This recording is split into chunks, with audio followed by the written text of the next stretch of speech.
Chapter 1. The Road to Paris, 1775. It was the best of times, it was the worst of times. It was the season of light, it was the season of darkness. It was the spring of hope, it was the winter of sadness. It was the year 1775. In France there was a king and a queen, and in England there was a king and a queen. They believed that nothing would ever change. But in France things were bad and getting worse. The people were poor, hungry, and unhappy. The king made paper money and spent it, and the people had nothing to eat. Behind closed doors in the homes of the people, voices spoke in whispers against the king and his noblemen. They were only whispers, but they were the angry whispers of desperate people.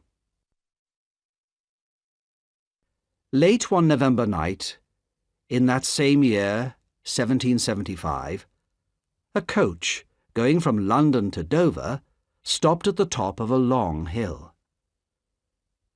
The horses were tired, but as they rested, the driver heard another horse coming fast up the hill behind them.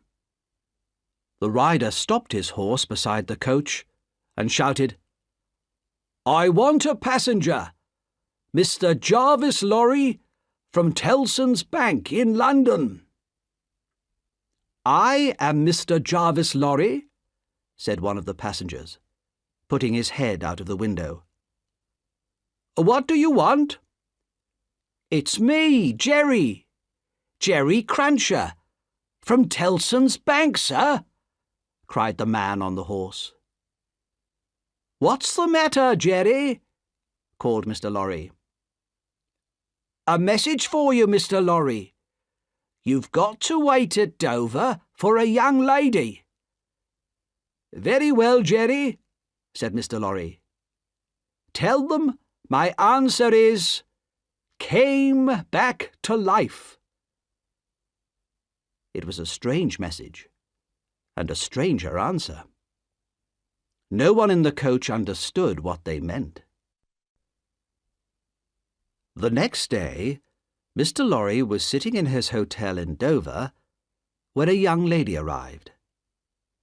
She was pretty, with golden hair and blue eyes, and Mr. Lorry remembered a small child, almost a baby. He had carried her in his arms when he came from Calais to Dover, from France to England many years ago. Mr. Lorry asked the young lady to sit down.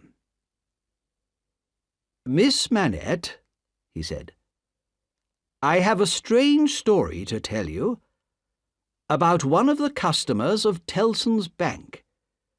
That's where I work." "Yes, but I don't quite understand, Mr. Lorry," said the young lady.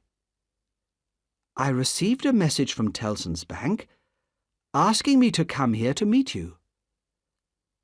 I understood there was some news about my poor father's money. He died so long ago, before I was born. What is this story you want to tell me?" "About 20 years ago, Miss Manette, a French doctor married an English lady.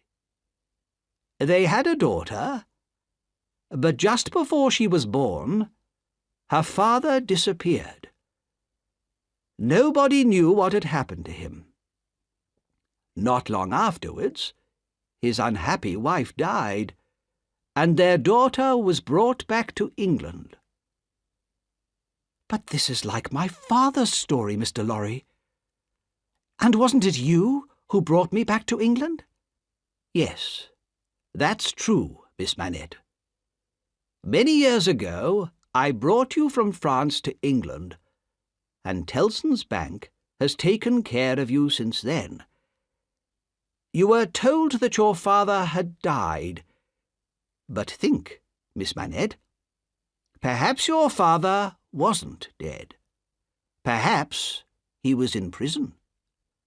Not because he had done something wrong, but just because he had a powerful enemy. An enemy with the power to send him to prison and to keep him there, hidden and forgotten, for 18 years. Can it be true? Is it possible that my father is still alive? Lucy Manette stared at Mr. Lorry. Her face was white, and her hands trembled. It will be his ghost, not him. No, Miss Manette, said Mr. Lorry gently. He is alive, but he has changed very much. Even his name had been forgotten. And we must ask no questions about the past, no questions at all. It would be too dangerous. He has been taken to the house of an old servant in Paris, and we are going there to bring him back to life.